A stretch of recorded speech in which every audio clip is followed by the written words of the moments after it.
I've always been fascinated with the unknown, particularly creatures of the unknown. I don't know when this obsession of mine started. It probably started when I was a young kid and would watch documentary series on aliens, Bigfoot, Yeti, unknown sea monsters, and the like. My obsession earned me my share of names and bullying in school. Like a good nerd, I pushed up my glasses and shook it off and moved on to college, where I earned a degree in zoology and eventually my master's and PhD. Along the way, I had discovered the gym, alcohol, women, contacts, and other things life had to offer. However, my main love was cryptozoology. I spent 2 years in my late 20s running around the world with well-known and respected biologists, zoologists, marine biologists, looking for new species and studying others that we knew little about. My colleagues and myself found new insects, fish, reptiles, but never anything that would fall under the strange or mythical. I made a name for myself in the science community. People like to say I could find anything Bigfoot. I enjoyed my small notoriety. After those exciting 2 years, I decided I wanted to work somewhere more traditional. While creating footprints around the world was fun, I was tired of never being in one place for more than a few weeks at a time. I also wanted to spend more time trying to research and find these storied monsters than work on someone else's expedition. I landed a job at a big state university in Ohio, teaching in the biology department. I also started Cryptozoology Club, which attracted a large following of students. With permission from the university, I would take students to so-called haunted places, hotspots for unknown creatures, and the like. We'd always come up with some crazy disembodied EVP, a blurry video, or a grainy photo. We never had anything conclusive, but it was fun for the students and myself, and it got them to think outside the box and question what we really do know about our world. The passion for trying to discover the unknown that I saw in the group's members is what kept my interest so strong. Like I said before, my main love was cryptozoology until one faculty Christmas party. There I met Diane. She was this beautiful brown-haired woman about my age who worked in the English department teaching creative writing. I knew I needed to meet this woman. I wasn't a scrawny nerd from high school anymore. I was in shape, successful in my field, not too bad looking, if I do say so myself.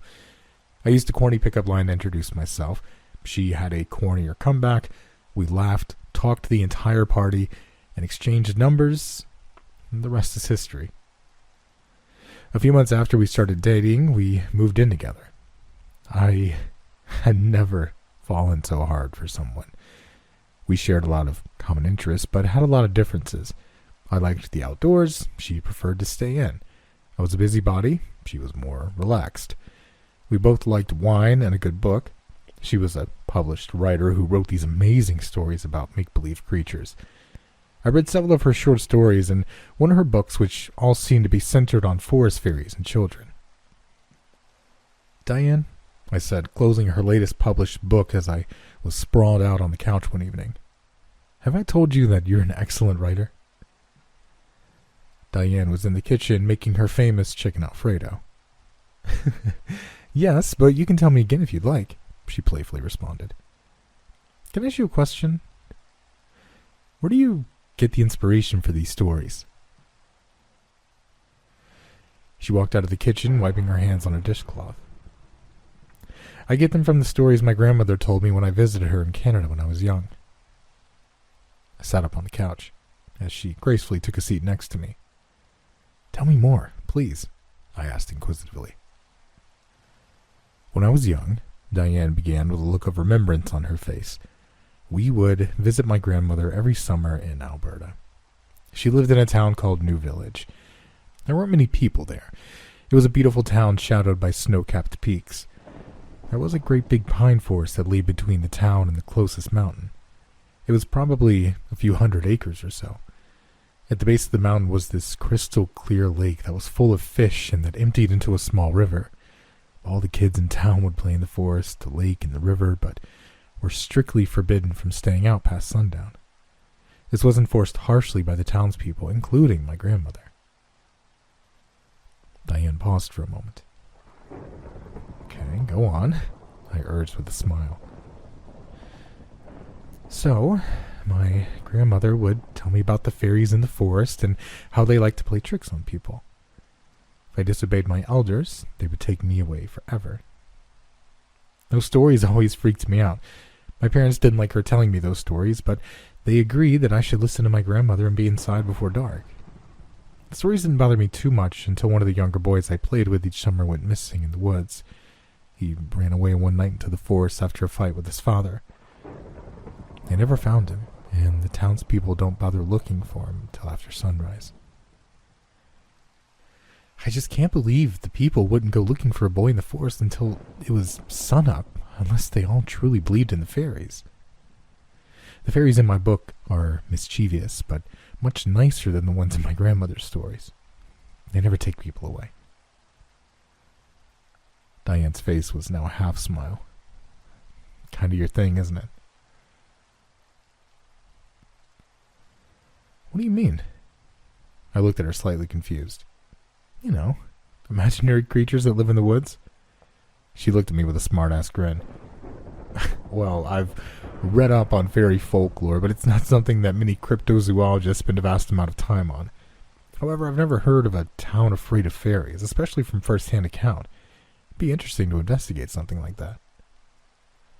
Diane smiled, a mischievous smile that stretched from ear to ear. Good.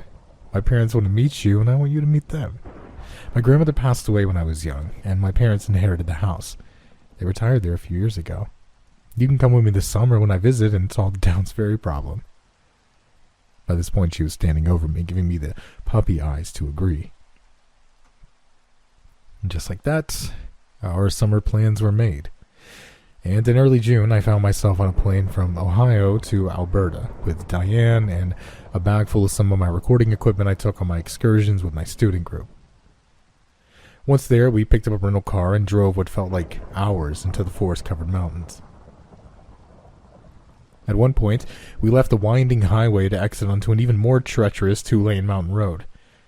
15 minutes from the highway, we arrived at what looked like a ghost town. There were several small shops that were closed and what looked like an unfinished hotel from the 60s. This place has become a ghost town since I was a girl, Diane said, as we drove past the abandoned buildings. A few short minutes later, we pulled into her parents' driveway. Her parents' house sat on a short dead-end road of a few dozen houses. Behind her house lay the thick pine forest she had mentioned to me. In the distant background loomed a majestic snow-capped mountain. Her parents greeted us with smiles at the door. Diane excitedly hugged her mother and father. I, trying to hide my nerves meeting my girlfriend's parents for the first time, quickly shook their hands and introduced myself as John, the guy that was here to fix their fairy problem. They both smiled and paused before saying through their teeth, "The fairy problem is under control. Come in, dinner's about ready." My nervous attempt to be funny seems to have striked out. Dinner, though, went well. We talked about our trip up and what I did at the university. With our bellies full, Diane's father invited me out to the back porch for a beer. "So you teach cryptozoology at the university?" Diane's father asked before taking a big swig of beer from his bottle. "No, I teach animal behavior and social interaction. I'd like to teach cryptozoology at some point, but I need to have the class curriculum written and approved before I can." I slouched to my porch chair and began to enjoy my beer. "I suppose Diane told you a bunch of crazy stories about fairies out in our woods." I looked at him and gave him a small nod as I took another sip from my bottle. "They're all true. It sounds stupid, crazy, but they're all true. My wife told me those stories too. I wouldn't have believed it if I hadn't seen some crazy stuff or experienced our neighbor's niece disappear one night 2 summers ago in that pine forest." He pointed toward the woodline just off his backyard while taking another swig from his bottle. "We've had a drought the last few years, and the pines are all dried up and getting brown. Forest used to be dark and green. Now it's just a sad brownish color." Diane's father finished his beer and looked up at the sky. The pines were brown and all dried out, even in the setting sun. The air wasn't filled with that typical pine wood smell. In fact, the air was cool and stale. "You want to see a magic trick?" he asked me excitedly. Sure, I said, half expecting him to pull a coin out from behind my ear. Watch that back gate. Sunset's about 9 p.m. today. About that time, that latch will pop up and it'll swing open. No hands, he said, waving his in the air. Diane's parents' yard was fenced in with a single back gate, which led directly into the forest. Some of the forest pines' branches hung just over the gate. I wasn't quite sure how to take Diane's father's statement, so I waited. The sun slowly crept behind the mountains and the clock reached 9 p.m. I finished my beer as we quietly sat on the porch. As I was about to get up and tell Diane's father that this was the longest trick I'd ever waited for, the sound of scraping against the opposite side of the fence caught my ear. I stared at the back corner of the fence. It sounded like a child was dragging a stick across its pickets as they walked by. The sound accelerated toward the gate. I was laser focused on it, paying no attention to Diane and her mother who'd walked out onto the deck with us. Chink!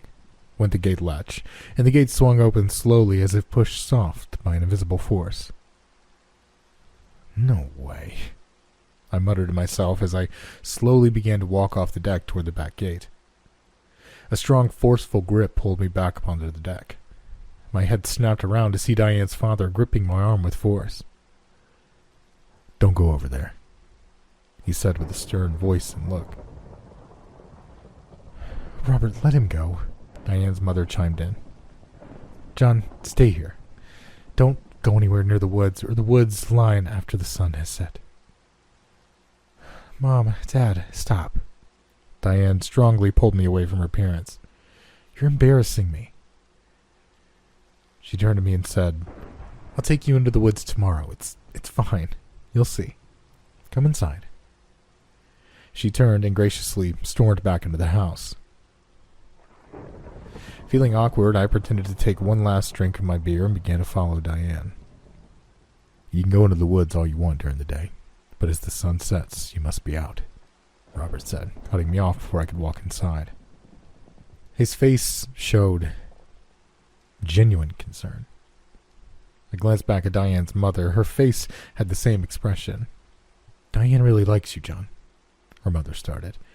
We would prefer it if you left with her when your visit here is done. Explore all you want, but please listen to us about the woods. Yes, please listen to Mary and me, Robert said, almost pleading. I looked down. I understand. I'll make sure to heed your warning. I brought some research equipment with me. It's okay if I place a camera on the fence to capture this tomorrow? That'd be fine, Robert said. Just do it early when it's still light. I agreed, and with that I went inside, feeling a bit confused at Diane's parents' insistence on staying away from the woods after dark.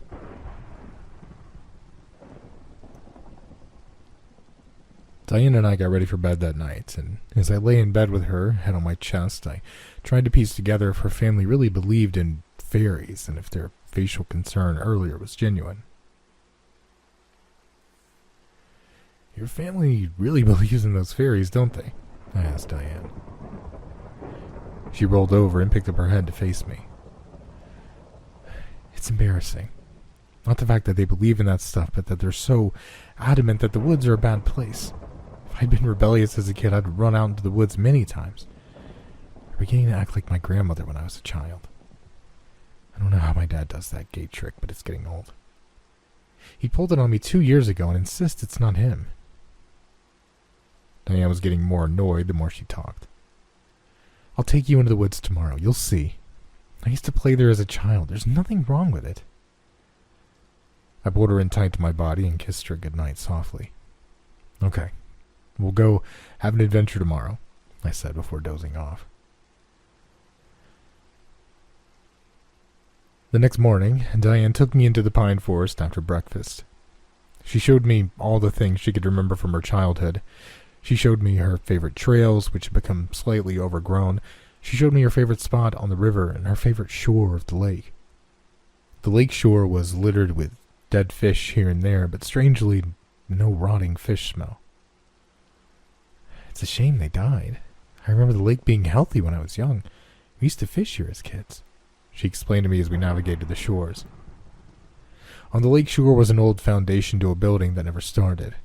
Diane said it was supposed to be a lodge for visitors to the lake in the 60s, but it was never finished. The crumbling foundation was covered in moss and looked more like a pathetic version of Stonehenge more than anything else. It was about noon, and we agreed to head back through the woods to get some lunch at her parents' house. As we walked, hand in hand through the woods on trails that I was surprised she could still navigate from her childhood memories, I noticed that almost all the pines were brown or a brownish green. The trunks were rather large, swollen even, as if stuffed with something, and most of the underbrush was dead or looked like it was dying. Diane mentioned that there had been a little rain during the summer and spring of the last few years. I thought it strange that the forest would be dried out, but the river and lake didn't seem to be at low levels. At lunch, Robert brought up the topic of cryptozoology and my interest in what they felt like were fairies in the forest. "You should talk to Daniel Whitefeather. He's a detective with the county and lives a few houses down. He's also the last of the tribe that once lived here. He's sort of a amateur historian for the area. Has plenty of stories to tell about the fairies in the woods. I'll give him a call and tell him you're coming over." Robert gave me his address, and with the encouragement of Diane, I ventured to his house that afternoon, as Diane and her mother had planned to do some shopping in the next town over. I knocked on Daniel's door, unsure if he'd be home or not. The lock unlatched, and the door slowly opened to an older man with a weather-beaten face. "Are you Daniel?" I asked, reaching out for a handshake. "My name's John, and you want to know about the woods, right?" he said, cutting me off. "Robert called, told me about you. Come in, please. I've got a few hours before I need to head to work to cover a night shift." I entered his house. It was large, filled with mounted animals, fish, and a variety of what appeared to be native memorabilia. He led me to his living room and motioned for me to sit. His living room walled on all sides by filing cabinets and bookshelves. There was no TV, and a thick layer of dust caked most flat surfaces. "So what can I tell you?" Daniel stated, slowly taking a seat in the chair across from me. "Well, whatever you know about the forest or the supposed creatures in the forest," I started. "I study unknown creatures, mythological creatures, whatever you want to call them. And I'm familiar with fairies and folklore, but I've never encountered an entire town that seemed to fear the creatures like they supposedly do here." Daniel sat back for a moment and took a look up at the ceiling as if to pull his thoughts down through the tile. "My tribe, rather, my ancestors, was the first to settle here. As the oral tradition goes, we were once a large and proud tribe that numbered greatly in Alberta long before the white settlers came. A harsh run of winters and warring with other tribes cut our numbers down, and our enemies pushed us out of our original land. We wandered until we found this place. Cold, starved, desperate for shelter, we felt blessed to have come across a place with good hunting, the mountains to shelter us, and a river and lake to supply us with fresh water." I looked at him eagerly as he took a small break to remember his words. He sat up and leaned forward in his chair.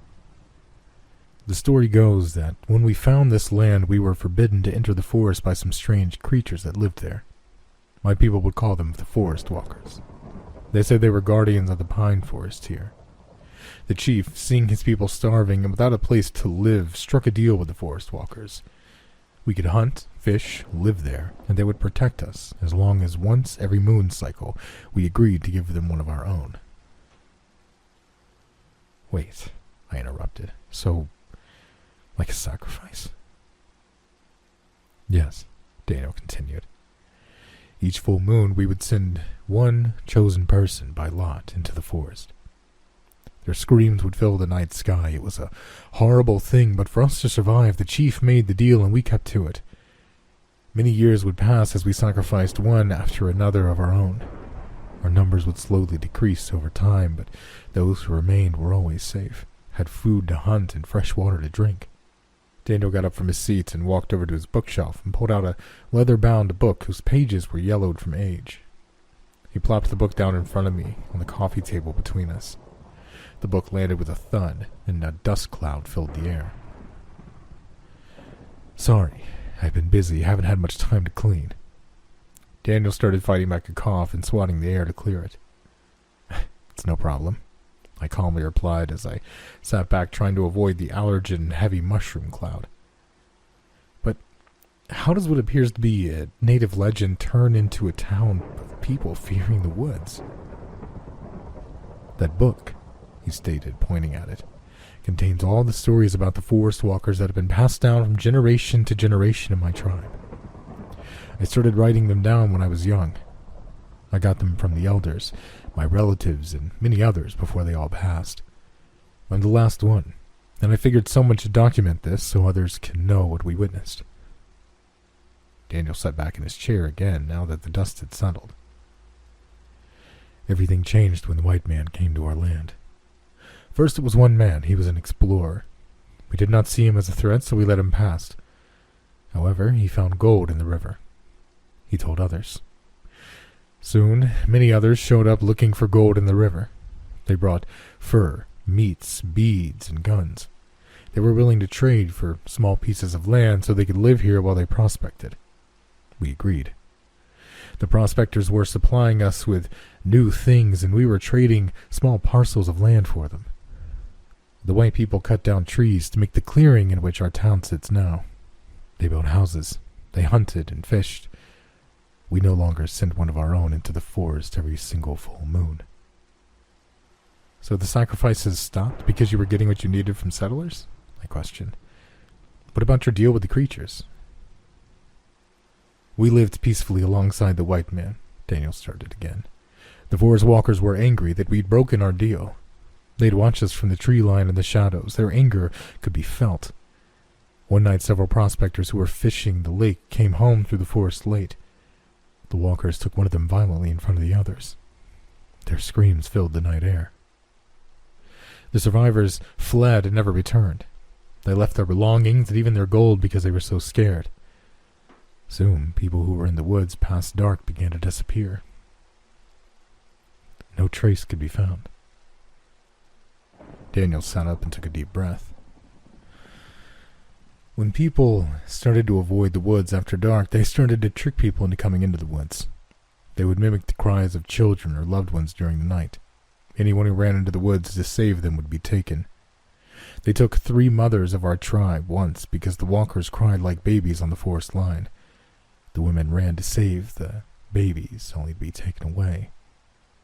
They only took one person at a time, but they started taking them more often as revenge. So they can mimic sounds or voices? I questioned, a bit confused. Yes, he began while rubbing the side of his head. They can take anyone's voice or sound like anything that would entice you to enter the woods. The greed of gold was greater than the danger of being taken, and more white people showed up until so many had disappeared that the word had gotten out that this land was cursed.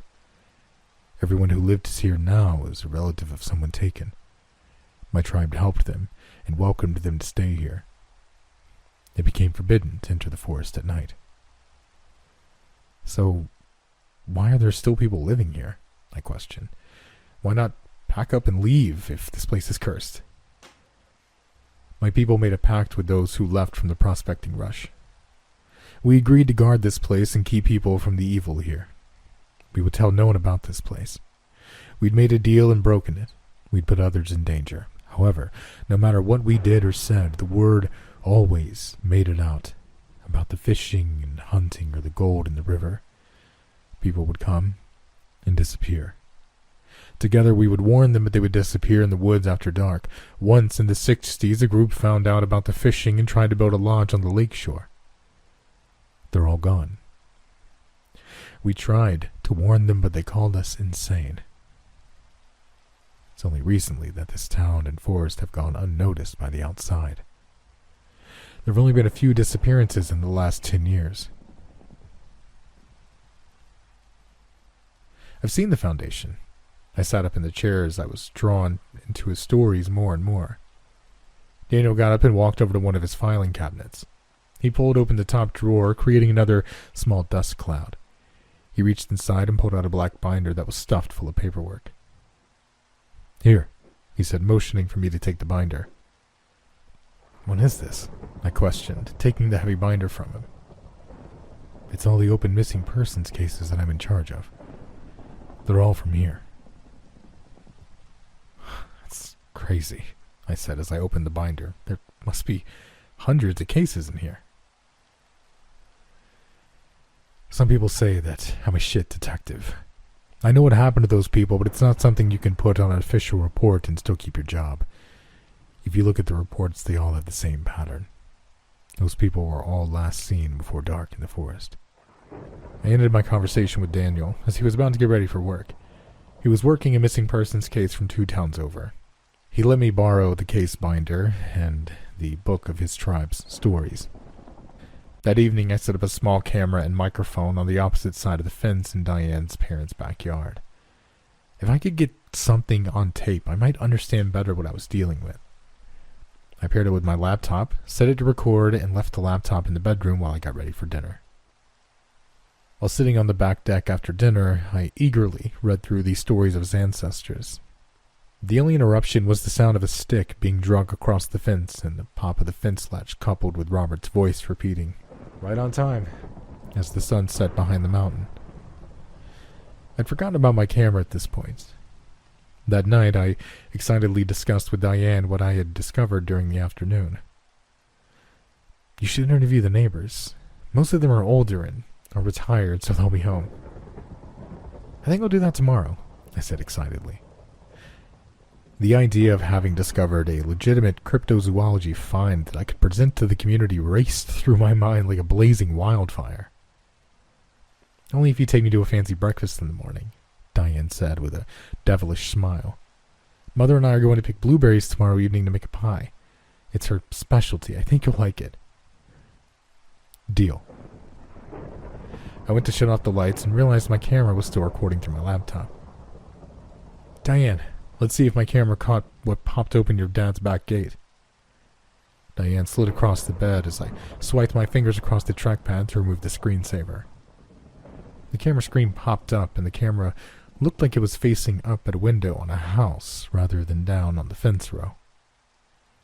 That's our bedroom window, Diane said quietly. I stood up and walked over to the window. I could see the power light on my camera looking back at me. Something had moved it.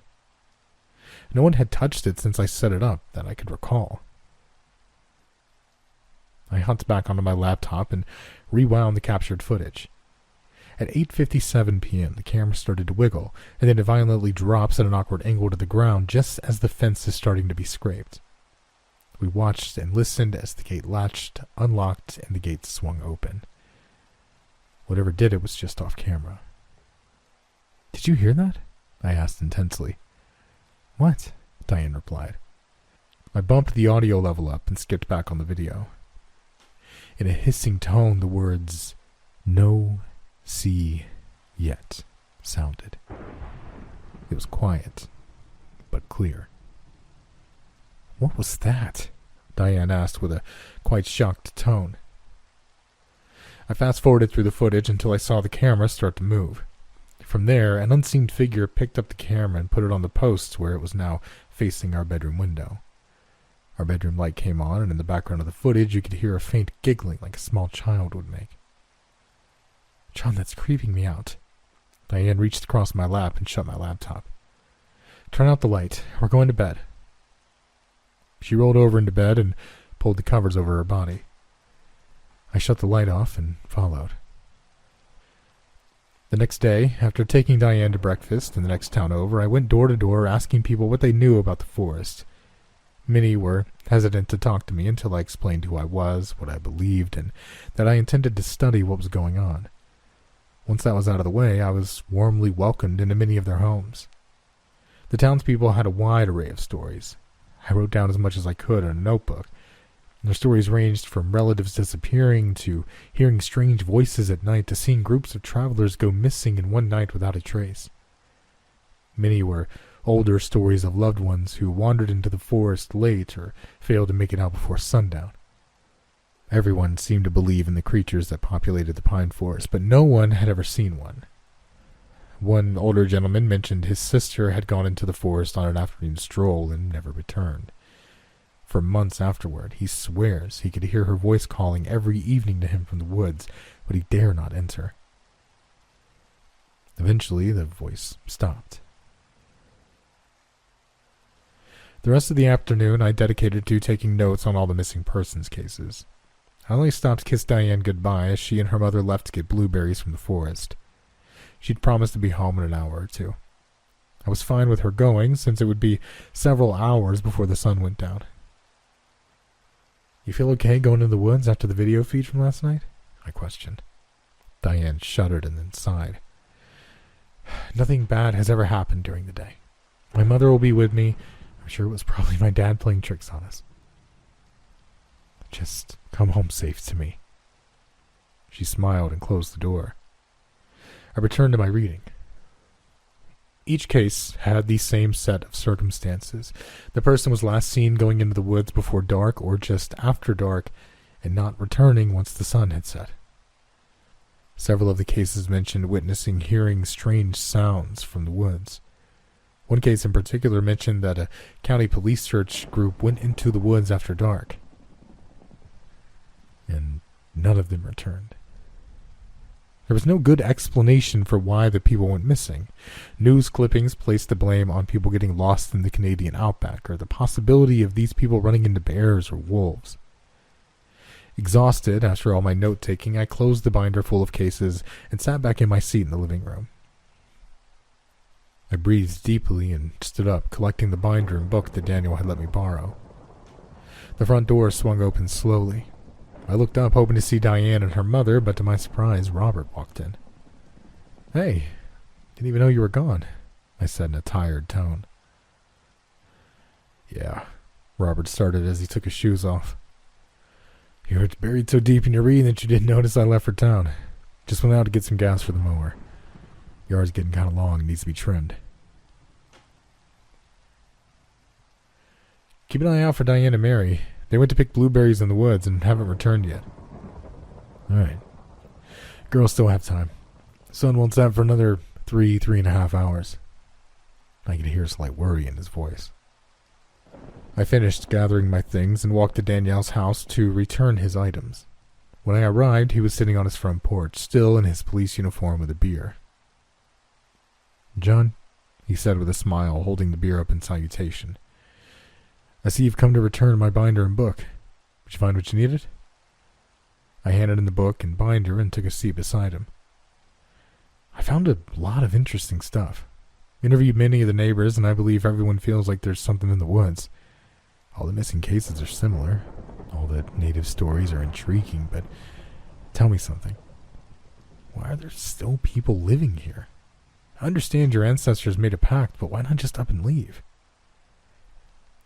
Daniel put his beer down on the porch and sighed deeply. He raised his hands up and placed them behind his head before sinking back into his chair. "This will sound stupid, but it has been an oral tradition and agreement of all those raised here that we would stay and make sure nothing would be built on the land beyond what has already existed. We don't want any other folks to suffer from what our ancestors have gone through. Everyone here is a relative of a prospector or settler that came here many years ago. Everyone's lost someone in these woods. All those boarded buildings in town belong to someone here. They've just agreed to never sell them and let them fall to dust. Most people couldn't afford to move away anyway. Some of the houses up the street are the same way. Why give something to someone in a horrid place? We grew up here. We know what it's like to hear the noises at night and fear of visiting relatives. If the townspeople all die off and this place falls off the map, it'd be best for everyone." He took another deep breath. "We're the last of the people who live here. Diane's parents were raised here. She wasn't. When they're gone, the house will sit abandoned, just like the rest." I sat in silence, trying to wrap my head around what Daniel was telling me. Sure, none of the houses in towns were extravagant, and no particular person seemed to be wealthy, but how could they live in a place that they all seemed to fear? "What do they look like?" I asked. "Who?" Daniel replied, sitting up a little straighter as if surprised by my question. The forest walkers, or fairies, or whatever you want to call them. What do they look like? I have no descriptions in any of the text you gave me. The only indication of someone talking to them was your ancestors. I sat up and looked at Daniel with a stern look. Tonight's a full moon. Only a few people have been lost in the woods during the dark in the last 10 years. They're angry. You can feel it in the air. I'm going to retire in 2 years. It's been my life trying to find those missing people. I've been in the woods during the day. They're hard to see. They're all tall, very skinny. If you look hard, you can see their outline among the trees. It's very hard to make out, but there are hundreds of them. They're in the woods now. They won't move until dark, but even now, you can look among the tree line and see them standing still. Daniel pointed toward the woods that were across the road from his house. I looked hard, but could see nothing but pines in the fading light. I thanked him for his time and resources and made my way back to Diane's parents' house in the waning light. The sun had set, and a cool breeze blew over the road and into the woods as if the forest itself was inhaling. I walked along the broken sidewalk, looking into the dark pines to see if I could catch a glimpse of what Daniel was talking about. The moon was full and extra bright. It almost looked like day out with a slightly bluish tint. There was no noise, no birds, only the breeze and the footsteps filled the night air. I'd be home in just another 100 yards or so. John! A blood-curdling sound from just inside the forest line. That voice. I knew that voice. It was Diane. The hair on my neck stood straight up. My heart began to pound with a violent fervor. Diane hadn't come back with her mother when I left. What if she hadn't made it out of the woods? What if she was hurt? What if she was being taken? John! The scream sounded again. This time it sounded like she was in agonizing pain. I was in the woods, 20 yards deep before I realized what I was doing. My eyes scanned everywhere frantically. Diane! I called out. There was no answer, only dead silence. The moon was so bright I could make out almost everything from the light that shone through the pine branches. Diane! I was breathing through my mouth now. My breath matched the frantic pace of my heart. I stood there in silence. I looked hard at the dense pine forest in front of me. Movement caught my eye. I wasn't alone. There was movement everywhere, but I couldn't exactly see what it was. Whatever it was made no noise and appeared opaque, almost invisible. As if out of nowhere, the opaque shapes melded into reality. They were human height, their skin white.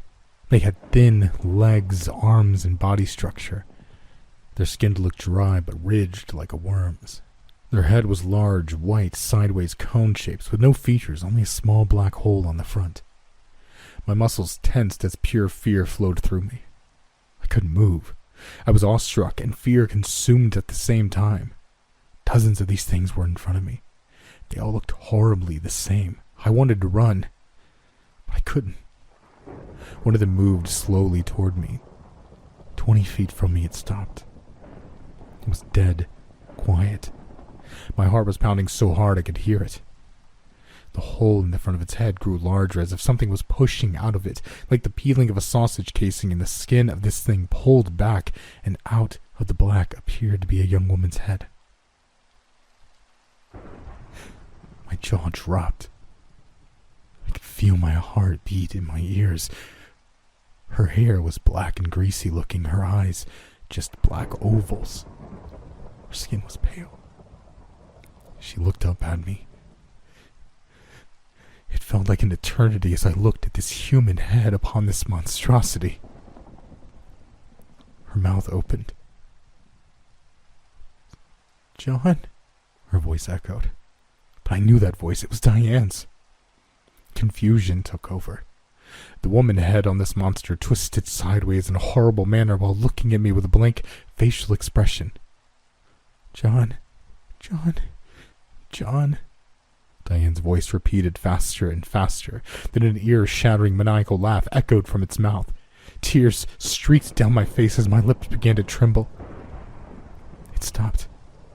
From jaw to forehead, the woman's face split in half, opening from side to side as if it had been sliced through, revealing a mass of razor-sharp teeth and flailing tentacle-like tongues. The creature shrieked.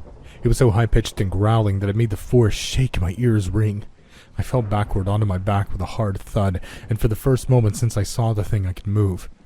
I began to shuffle frantically backward, kicking my legs to propel me away from this monstrosity. The creature dropped to all fours and began to rush me in the most inhuman way possible. I knew there was no way to get up and outrun it in time. It was about to be upon me. I raised my arm to cover my face. "No!" I shouted as I looked away. Nothing. I felt no pain. No creature landed on me. "John, Mom, Dad, no!" A cry rang out in Diane's voice, but only this time it sounded as if it came from the direction of her home. I immediately stood up, trying to comprehend what was happening. The creatures were gone, but something in the underbrush moved violently away from me, tearing up ground and shaking branches as it went. "Mary, no!" Another voice rang out. It was Robert's. I was still confused and scared, but I wasn't going to just stay in those woods any longer. I ran as fast as my legs could carry me to Diane's parents' house. Robert was in the backyards, restraining Mary, who was sobbing. "Let me go! Let me go!" "She's gone. And they might take you too," Robert replied, hugging his wife with all his force. "What happened?" I demanded. "Oh my God, John," Robert said as he turned to me in shock. "Diane swore she heard you screaming in the woods and ran after you. We tried to stop her." A scream of pain from Diane rang out in the distance. My fear and adrenaline rush turned to anger. They took the woman I loved. These hideous things took Diane. Without thinking, I ran to the garage and scooped up the gas can Robert had filled earlier in the day. I scanned the garage frantically and found a propane torch on a shelf. I made my way to the tree line in their backyard. "Robert, hold this," I commanded as I shoved the propane lighter into his arms. I began pouring the gas carelessly on the trees and the brush along the forest line. "What are you doing?" he asked with a puzzled look on his face, still trying to comfort his wife. I looked him dead in the eye and coldly stated, "Give me the torch. If they want to take her, I'm taking the forest from them." He reluctantly handed over the torch I just forced him to hold. The forest was dry. The breeze was blowing into the forest. I opened the propane valve, lit the torch, and tossed it into the brush. In seconds, there was a towering inferno before me. I grabbed Robert and Mary, who were in shock at what I'd just done, and dragged them into the front yard. The fire raged quickly and moved faster than anything I'd ever seen before. Soon the entire town was standing on the road, watching the blaze consume the pine forest they'd always known. I stood silent among them with rage in my eyes. Suddenly, inhuman screams of horror and pain filled the air. They were piercing like a knife, causing many people to hold their ears. The townsfolk held their ears tight to block out the sound. Many ran back to their homes in fear or gripped each other for comfort. The screams roared deafeningly on and on as the fire raged, and so suddenly, as quickly as it had started, the screams went silent and only the blaze could be heard. Someone called the fire department, which alerted the forest rangers. There was nothing they could do. The flames spread so fast that the entire forest was burned to the ground before they could enact a plan. I admitted to starting the fire and was arrested that night by the county police. I spent 3 days in jail, with little to no human contact. The cops moved about the office in a frantic manner as if they were swamped with more work than they could handle. They ignored me for the better part of my stay there, only feeding me and checking in on me before night. When I woke in my jail cell on the third morning, Daniel was there to greet me. "Good morning," I said groggily. He opened the cell. "You're free to go, John." "What?" I was confused and a little shocked. Come with me." He motioned me to follow him. I stood up and did as he asked. They found Diane. "Is she okay? Is she hurt? How?" My heart was overjoyed in my confused state. "She had some burns, cuts, bruises, suffered from smoke inhalation, and seems to be in shock, but she's alive. Get in the car, I'll take you over to the hospital. I would have told you sooner, but I've been busy with everything that's going on." "Oh, thank God," I shouted. But wait, I'm confused. Why am I going free?" "Get in the car. I'll tell you about it on the ride over." The car ride to the hospital was about an hour. On our way over, Daniel explained that I was the least of the problems the county had to deal with now. None of the houses in the town were damaged. The wind blew the fire the opposite direction. Search and rescue teams combing the forest at night and early morning found Diane on the lake shore. She was nude and in shock, but alive. The biggest issue the county had to deal with was the hundreds of skeletons they'd found in the forest. They weren't scattered about like victims of a forest fire would be. The burnt-out pine tree trunks contained dozens of skeletons as if they'd been stuffed into the trees. Daniel showed me a picture on his phone that he'd taken at one of the scenes. The photo contained a swollen-looking tree trunk that was burnt out. Inside the trunk, you could clearly see a human skeleton contorted in a horrible fashion with the tree growing around it. What looked like wooden veins of bark fused to the skeleton as they were growing together. Some of the skeletons had been identified by dental records as people who'd gone missing in the woods from the 60s. Others were determined to be hundreds of years old. The coroner was now trying to figure out whom the skeletal remains belonged to and how they could have possibly been encased in a tree. "Most of my missing persons cases will probably be closed because of this," Daniel said, breathing a heavy sigh of relief. "I've only slept a few hours over the past few days because of all the paperwork I have to do on my missing persons cases." Daniel dropped me off at the hospital and I made my way to Diane's room. Her parents were there. She was bruised and cut up but alive, sitting there in her bed looking forward, jaw agape, not blinking at all. When I walked in, she turned to me slowly, not blinking. When our eyes met, she began to sob. I ran to her and embraced her warmly. "They took me," she said through heavy sobbing. "They ripped my clothes off and tried to put me in there." "Where?" I asked, fighting off tears of my own while continuing to hug her tightly. "In the trees. In the trees," she said through sobs. "They feed the forest with us. The forest was dying, and it hungered." Not another word was said.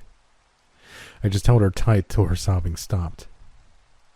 When Diane was released from the hospital, we left for home. Her parents boarded up the house and bought a condo close to where I work. It's been years since this happened. We don't talk about it. Her parents don't talk about it, yet I'm still obsessed with whatever these things were. With the forest gone, a development company bought all the land that the town sat on cheap and turned it into a housing development. No one has since disappeared to my knowledge in that area. There are some reports that the place is haunted and that at night you can still hear the strange voices and screams. My camera had been recording the night of the fire. I watched the video once before I deleted it. Right before Diane was taken, the latch on the gate was popped by something opaque that my camera couldn't make out. The cameras then suddenly turned to the forest. My voice, can be heard calling Diane's name in a scared tone. Diane can be seen running into the forest, calling for me. As she disappears beyond what the camera can see, there is a voice that giggles like a small child and then states, "We take," in a raspy, high voice. The brush all around moves violently toward where Diane was last seen before you can hear her screams. I still run my cryptozoology at the university and have never come across another story of such creatures. As obsessed as I am at trying to figure out what they are, if I ever come across another place that talked about fairies in the woods who take people, I'd probably pass on investigating those stories.